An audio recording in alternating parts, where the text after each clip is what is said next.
इस सृष्टि में जिसने भी जन्म लिया है उसकी मृत्यु निश्चित है। इस पूरे ब्रह्मांड में कोई भी अपने काल से नहीं बच सकता।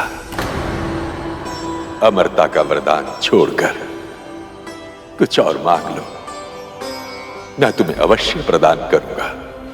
तो मुझे ये वरदान दीजिए ब्रह्मदेव कि मेरी मृत्यु का साधन ना कोई अस्त्र बन सके, ना ही कोई शस्त्र। मेरा वध करने का सामर्थ्य ना किसी मनुष्य में हो, ना ही किसी पशु में, और ना ही किसी देव या असुर में। मेरा काल मुझ तक ना दिन में पहुंच पाए, ना ही रात में, और प्राणहीन होकर मेरा तन ना घर के भीतर गिरे, ना घर के बाहर। तथास्तु।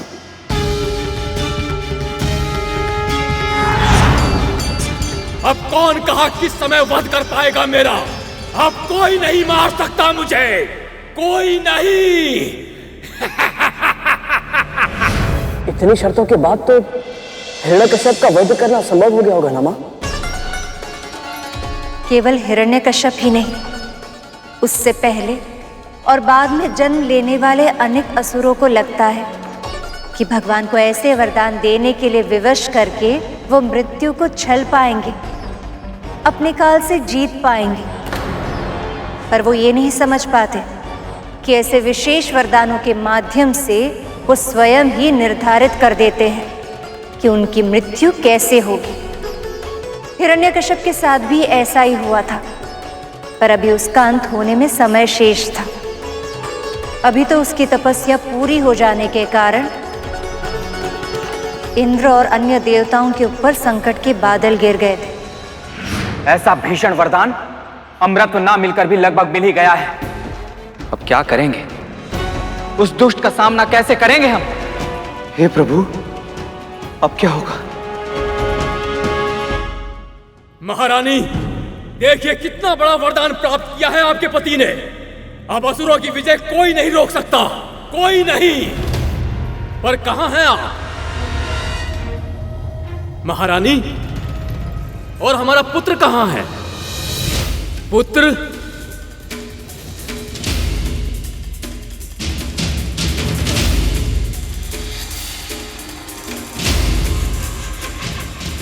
महाराज, आप लौट आए। महाराज, हमें क्षमा कर दीजिए। असुर सम्राट हिरण्यकश्यप के महल में सुरक्षा के लिए उत्तरदायी सैनिकों का मुख मलिन है, दृष्टि भूमि पर है, आंखों में है ग्लानि की छाया। लेकिन क्यों? ऐसा क्या हुआ है? मेरी पत्नी कहां है? बोलो।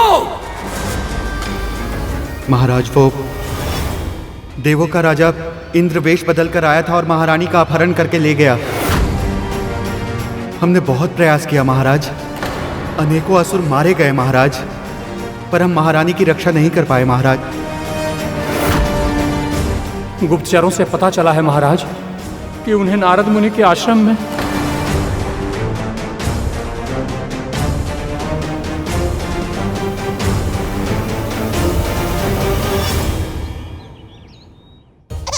अरे अब बस भी करो, बहुत समय हो गया, आराम करना भी तो आवश्यक है ना।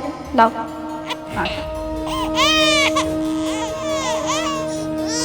नित्य तो सरलता से सो जाता है, आज क्या हो गया इसे? माता को सता रहे हो राजकुमार? चलो अब सो भी जाओ।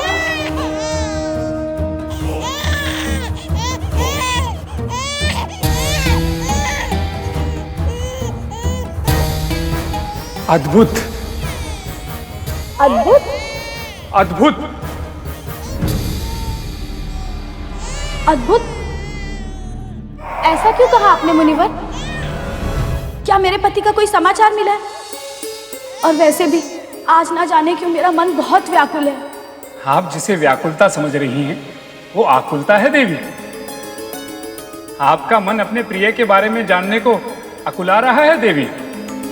पर आप चिंता मत कीजिए, आपके पति की तपस्या पूरी हो गई है और वो शीघ्र ही आपके पास लौट आएंगे। तो क्या उन्हें अमरता का वरदान मिल गया है? आपके पति को जो अपने पितामह ब्रह्मदेव से वरदान प्राप्त हुआ है उसके अनुसार मनुष्य, पशु, देव और दानव उन्हें कोई नहीं मार सकता देवी। कोई भी अस्त्र शस्त्र उनके वध का कारण नहीं बन सकता देवी।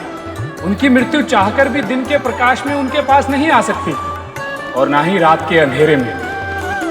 ना ही उनकी हत्या महल के भीतर की जा सकती, और ना ही महल के बाहर। आपने सत्य कहा मुनिवर। अद्भुत, अद्भुत है ये समाचार। अद्भुत है मेरे पति की बुद्धिमत्ता। अद्भुत है अमरता के समान शक्तिशाली ये वरदान।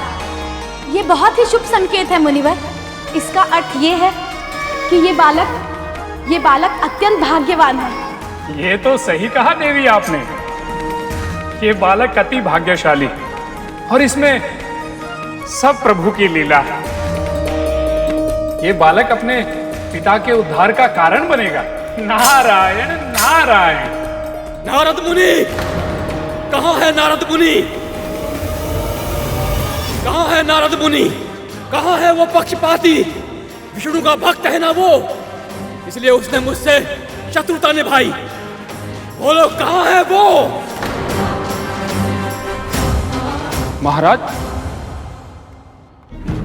महाराज, आपने यहाँ आने का कष्ट क्यों किया? मैं स्वयं ही महारानी और राजकुमार को लेकर आपके पास आने वाला था। अवश्य मेरे वरदान की सूचना मिल गई होगी तुम्हें, तभी तो मुझसे भयभीत होकर अपना पक्ष बदल रहे हो। तुम्हें क्या लगता है नारद मुनि, मुझे ये तक नहीं पता कि तुम मेरे परम शत्रु, मेरे भाई हिरण्याक्ष के हत्यारे, विष्णु के भक्त हो, देवताओं के शुभ चिंतक हो तुम। उन देवताओं के जिन्होंने असुरों की महारानी का अपहरण करके अक्षम्य अपराध किया है, अब उनके साथ साथ इस अपराध का दंड तुम्हें भी भुगतना होगा नारद मुनि। स्वामी। महारानी, इतने समय पश्चात आपके दर्शन करके मैं धन्य हो गई स्वामी। अब ठीक तो है महारानी? इन सब ने तुम्हें अधिक कष्ट तो नहीं दिया? अधिक क्या, मुझे तनिक भी कष्ट नहीं दिया इन सब ने।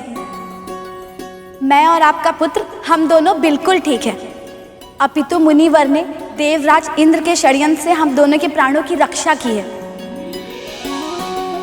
बल्कि गर्भावस्था में और पुत्र के जन्म के पश्चात भी मेरे भोजन, पोषण और मेरे आराम का पूर्णतः ध्यान रखा गया है। हम दोनों बहुत सकुशल हैं। मेरे प्रतिज्ञाबद्ध शत्रु के भक्त होते हुए भी आपने मेरी पत्नी और मेरे पुत्र की रक्षा करके बहुत सराहनीय काम किया है। असुर राज हिरण्यकश्यप किसी के उपकार को नहीं भूलता। अपने पुत्र से भेंट नहीं करेंगे महाराज? उसको देखने के लिए मेरी आंखें कब से तड़प रही हैं नारद मुनि। वर्षों की प्रतीक्षा का परिणाम है मेरा पुत्र। कहाँ है वो?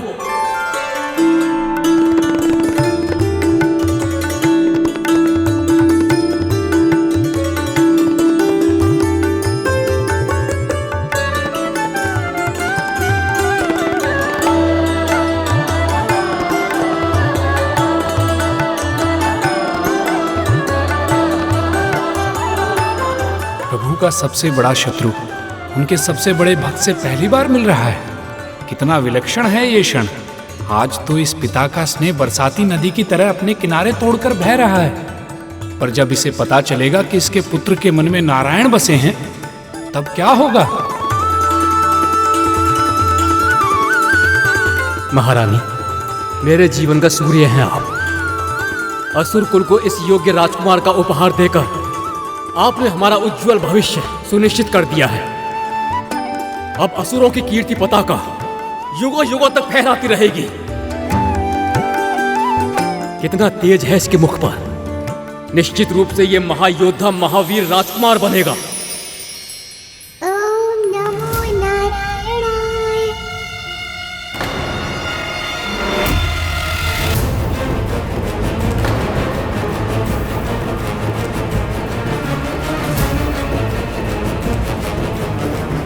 ये क्या कहा इसने? महाराज, ये तो शिशु है, ये भला कुछ कैसे कह सकता है? हाँ स्वामी, आपको अवश्य कोई भ्रम हुआ होगा।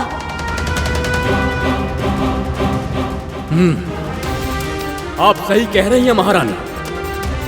इसने तो अभी बोलना भी नहीं सीखा होगा, और जब सीख भी लेगा तब भी मेरा पुत्र उस छली नारायण का नाम कभी नहीं लेगा।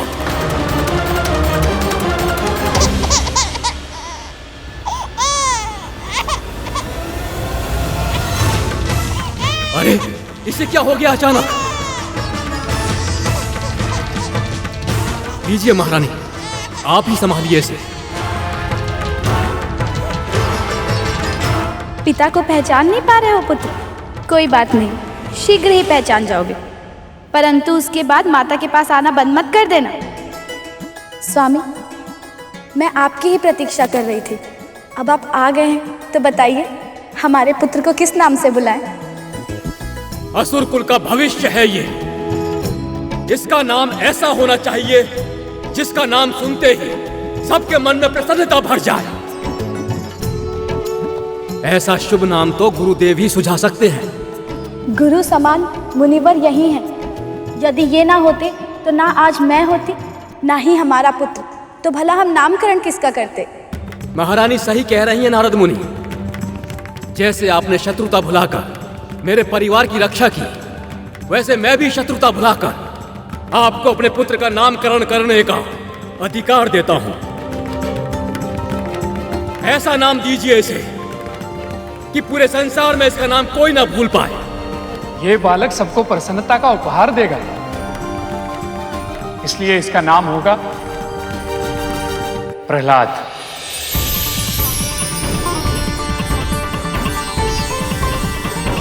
प्रहलाद। प्रहलाद।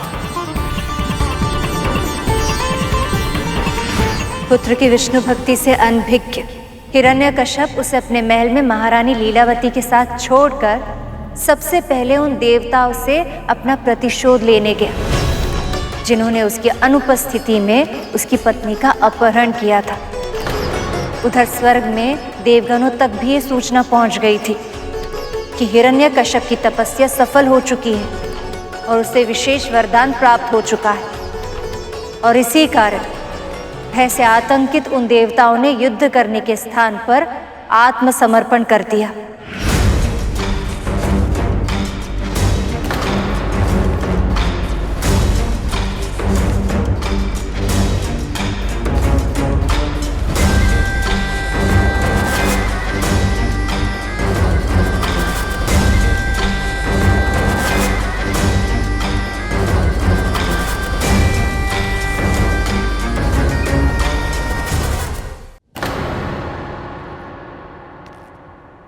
मुख मलिन है, भूमि की ओर दृष्टि है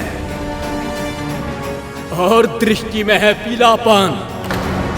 ब्रह्मांड नायक हिरण्यकश्यप का यह भय देखकर प्रसन्नता हुई। इस संपूर्ण ब्रह्मांड का जो सबसे भयानक दंड हो वही मिलना चाहिए तुम सबको।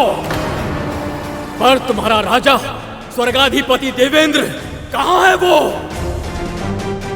सहोदर क्षमा। सहोदर, मेरी अनुपस्थिति में मेरी गर्भवती पत्नी का अपहरण करने आए थे ना तुम? तब कहाँ गया था ये संबंध? असुरों से द्वेष के कारण असुर वंश निर्मूल करने के लिए मेरे नवजात शिशु की हत्या करना चाहते थे ना तुम? तब कहाँ था तुम्हारा संबंध? उस मायावी हरि की सहायता से असुरों को अमृत से वंचित करते समय कहाँ था ये संबंध? मुझसे बहुत बड़ी भूल हो गई। आप तो दयालु हैं, कृपालु हैं असुरराज। केवल असुरराज नहीं, अब मैं स्वर्गाधिपति हूं और तुम सब हो मेरे दास। अब मेरा होगा ये स्वर्ग का सिंहासन और तुम्हारे भाग्य में आएगा कारावास।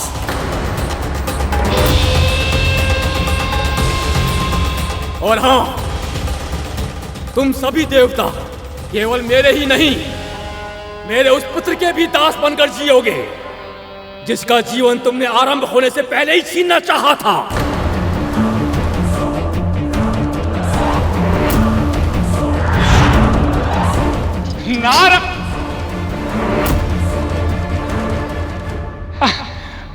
नहीं, स्वर्ग जय, त्रिलोक विजयी दानवेंद्र सम्राट हिरण्यकश्यप की जय हो। देवेशी नारद आ गए हैं, कि हमारी सहायता अवश्य करेंगे।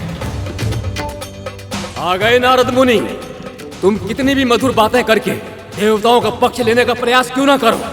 लाभ नहीं होगा नारद। मेरी दृष्टि में पक्षपाती व्यक्ति के वचनों का कोई मोल नहीं है। आप कैसी बात कर रहे हैं महाराज? आप केवल राजा ही नहीं, तपस्वी भी हैं, और मेरी दृष्टि में आपका सम्मान 2 गुना है। आपने अपने पराक्रम से तीनों लोकों पर विजय प्राप्त की है। आपके समान वीर कुशल सम्राट और कौन हो सकता है भला इस सृष्टि में? पर महाराज, कुशल सम्राट अन्य व्यक्तियों से कार्य करवाते हैं। मेरा छोटा सा निवेदन है आपसे। अवश्य ही महर्षि नारद के मस्तिष्क में कोई ना कोई युक्ति है, किंतु क्या योजना है इनकी? आप इन देवताओं को अपने अपने स्थानों पर ही रहने दीजिए।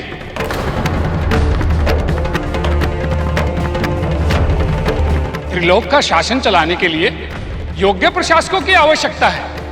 इसलिए आपकी आज्ञा से ये सभी शासन का कार्यभार संभालेंगे, और सार्वभौम सम्राट तो आप ही रहेंगे महाराज। सुझाव बुरा नहीं है नारद मुनि।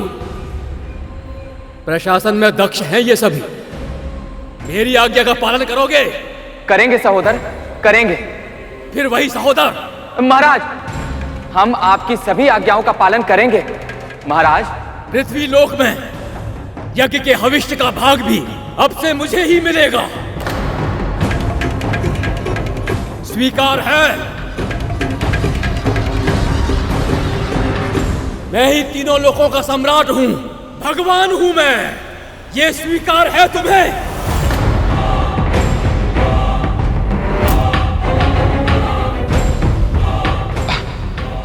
त्रिलोक विजयी दानवेंद्र सम्राट हिरण्यकश्यप की जय हो। हिरण्यकश्यप की जय हो। हिरण्यकश्यप की जय हो, विजय हो। शत्रु के मुख से प्रशंसा कितनी मधुर लग रही है। तो जब पूरे संसार में मेरी जय जयकार होगी तो कितना आनंद आएगा। नारद मुनि, मुझे तुम्हारा सुझाव स्वीकार है। अब ये देवता कारावास में नहीं रहेंगे, बल्कि सारे जगत में मेरी कीर्ति का गुणगान करेंगे। मेरे मंदिर बनवाएंगे। विष्णु के स्थान पर मेरी पूजा होगी।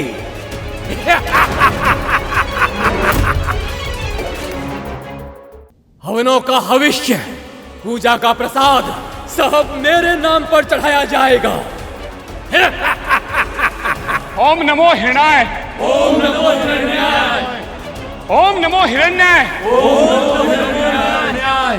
अब ओम नमो हिरण्याय। ओम नमो हिरण्याय।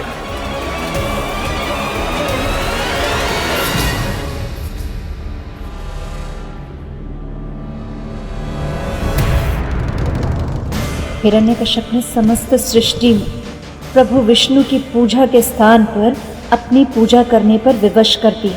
ओम हिरण्याय नमः।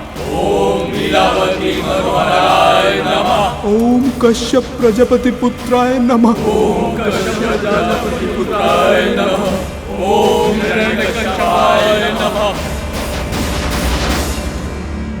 नमो नारायणाय किशन मोहन जी। अरे, अपने प्राण का मुंह नहीं है तुम्हें? असुर सम्राट हिरण्यकश्यप के नाम का जाप किया करो। बोलो हिरण्यकश्यपाय नमः। हिरण्यकश्यपाय नमः। हिरण्यकश्यपाय नमः। ओम हिरण्यकश्यपाय नमः। ओम हिरण्यकश्यपाय नमः। ओम हिरण्यकश्यपाय नमः। जिस संसार में मेरे प्रभु की पूजा ना हो, उसकी कल्पना भी करना मेरे लिए असंभव है मां।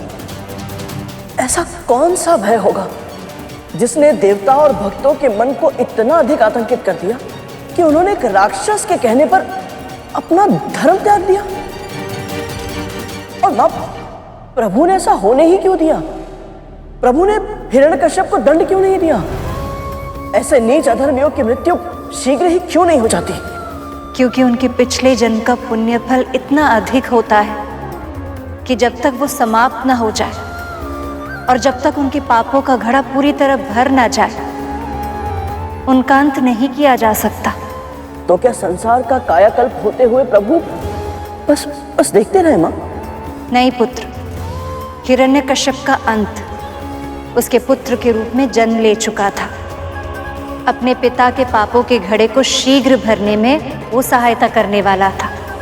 वो जो भगवान के सर्वाधिक प्रिय भक्तों में से एक है, वो जिसका नाम काल के सभी महान वैष्णवों में से सदैव सबसे पहले लिया जाएगा। प्रहलाद।